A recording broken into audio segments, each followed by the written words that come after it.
ನಮಸ್ಕಾರ. ಇವತ್ತು ನಾವು ಗಲ್ಗೋಟಿಯಾಸ್ ವಿಶ್ವವಿದ್ಯಾಲಯದ ಸುತ್ತ ನಡೆದ ಒಂದು ವಿವಾದದ ಬಗ್ಗೆ ಮಾತಾಡೋಣ.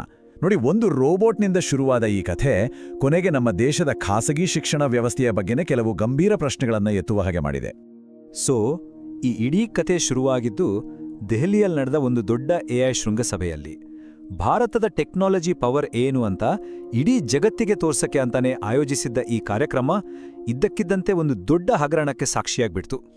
ಇದು ಯಾವುದೋ ಒಂದು ಸಣ್ಣ ಕಾರ್ಯಕ್ರಮ ಅಂತೂ ಆಗಿರಲಿಲ್ಲ. ಯೋಚನೆ ಮಾಡಿ, ಸುಮಾರು 20 ದೇಶಗಳ ಮುಖ್ಯಸ್ಥರು, 60ಕ್ಕೂ ಹೆಚ್ಚು ಮಿನಿಸ್ಟರ್ಸು, ಜೊತೆಗೆ ಗೂಗಲ್ನಂತಹ ದೊಡ್ಡ ದೊಡ್ಡ ಟೆಕ್ ಕಂಪನಿಗಳು ಎಲ್ಲರೂ ಅಲ್ಲಿದ್ದರು.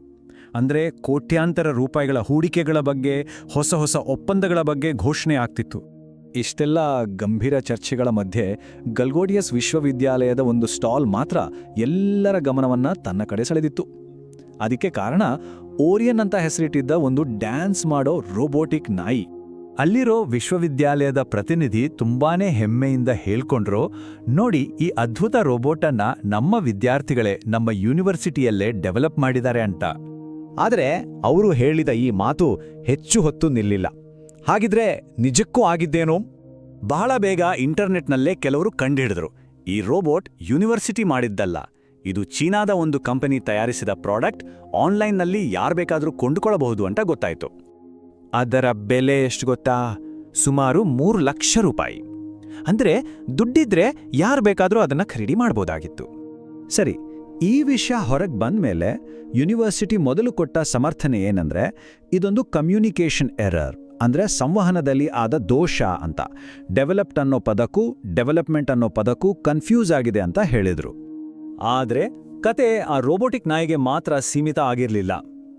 ಅದೇ ಸ್ಟಾಲ್ನದಿದ್ದ ಇನ್ನೊಂದು ಡ್ರೋನ್ ಕೂಡ ಯೂನಿವರ್ಸಿಟಿ ಮಾಡಿದ್ದಲ್ಲ, ಅದು ಸೌತ್ ಕೊರಿಯಾದಿಂದ ತರಿಸ್ಕೊಂಡಿದ್ದು ಅಂತ ಆರೋಪ ಬಂತು. ವಿಷಯ ದೊಡ್ಡದಾಗ್ತಿದ್ದ ಹಾಗೆ ಸರ್ಕಾರ ಮಧ್ಯಪ್ರವೇಶ ಮಾಡಿ ಆ ಸ್ಟಾಲನ್ನೇ ಖಾಲಿ ಮಾಡಿಸ್ತು. ನೋಡಿ, ಈ ಒಂದು ಘಟನೆ ಇದು ಬರೀ ಆ ಎಐ ಸಮಿಟ್ಗೆ ಸೀಮಿತವಾಗಿರಲಿಲ್ಲ. ಇದು ಆ ಯೂನಿವರ್ಸಿಟಿಯ ಒಳಗಡೆ ತುಂಬಾ ದಿನಗಳಿಂದ ನಡೆತಿದ್ದ ಬೇರೆ ಬೇರೆ ಸಮಸ್ಯೆಗಳಿಗೂ ಕನ್ನಡಿ ಹಿಡಿದಂಗಾಯ್ತು. ವಿದ್ಯಾರ್ಥಿಗಳ ಪ್ರಕಾರ ದೊಡ್ಡ ಸಮಸ್ಯೆ ಇರೋದು ಫೀಸ್ ವಿಷಯದಲ್ಲಿ. ಯಾವುದೇ ಕಾರಣ ಹೇಳದೆ ಇದ್ದಕ್ಕಿದ್ದಂತೆ ಫೀಸ್ ಜಾಸ್ತಿ ಮಾಡಲಾಗತ್ತೆ ಮತ್ತು ಹಣಕಾಸಿನ ವಿಷಯದಲ್ಲಿ ಪಾರದರ್ಶಕತೆ ಇಲ್ಲ ಅನ್ನೋದು ಅವರ ಮುಖ್ಯವಾದ ಆರೋಪ. ಇದು ಬರೀ ದುಡ್ಡಿನ ವಿಷಯ ಅಲ್ಲ, ವಿದ್ಯಾರ್ಥಿಗಳ ಹಕ್ಕುಗಳ ಪ್ರಶ್ನೆ ಕೂಡ ಇದೆ. ಅಂದ್ರೆ ಕ್ಯಾಂಪಸ್ನ ಕೆಲವು ನಿಯಮಗಳ ವಿರುದ್ಧ ಪ್ರತಿಭಟನೆ ಮಾಡಿದ್ರೆ ಶಿಸ್ತು ಕ್ರಮದ ಬೆದರಿಕೆ ಹಾಕಲಾಗುತ್ತೆ ಅಂತನೂ ವಿದ್ಯಾರ್ಥಿಗಳು ಆರೋಪಿಸಿದ್ದಾರೆ. ಸರಿ, ಈಗ ಇನ್ನೊಂದು ದೊಡ್ಡ ವಿವಾದಾತ್ಮಕ ವಿಷಯಕ್ಕೆ ಬರೋಣ. ಅದು ಪ್ಲೇಸ್ಮೆಂಟ್ಸ್, ಅಂದ್ರೆ ಉದ್ಯೋಗ ನೇಮಕಾತಿ. ಆರೋಪ ಏನಂದ್ರೆ, ಯೂನಿವರ್ಸಿಟಿ ದೊಡ್ಡ ದೊಡ್ಡ ಸ್ಯಾಲರಿ ಪ್ಯಾಕೇಜ್ ಸಿಗುತ್ತೆ ಅಂತ ಮಾರ್ಕೆಟಿಂಗ್ ಮಾಡುತ್ತೆ. ಆದರೆ ರಿಯಾಲಿಟಿಯಲ್ಲಿ ಬಹಳಷ್ಟು ವಿದ್ಯಾರ್ಥಿಗಳಿಗೆ ಸಿಗುವ ಸರಾಸರಿ ಸಂಬಳ ಅದಕ್ಕಿಂತ ತುಂಬಾನೇ ಕಮ್ಮಿ ಇರುತ್ತೆ ಅನ್ನೋದು ಆರೋಪ.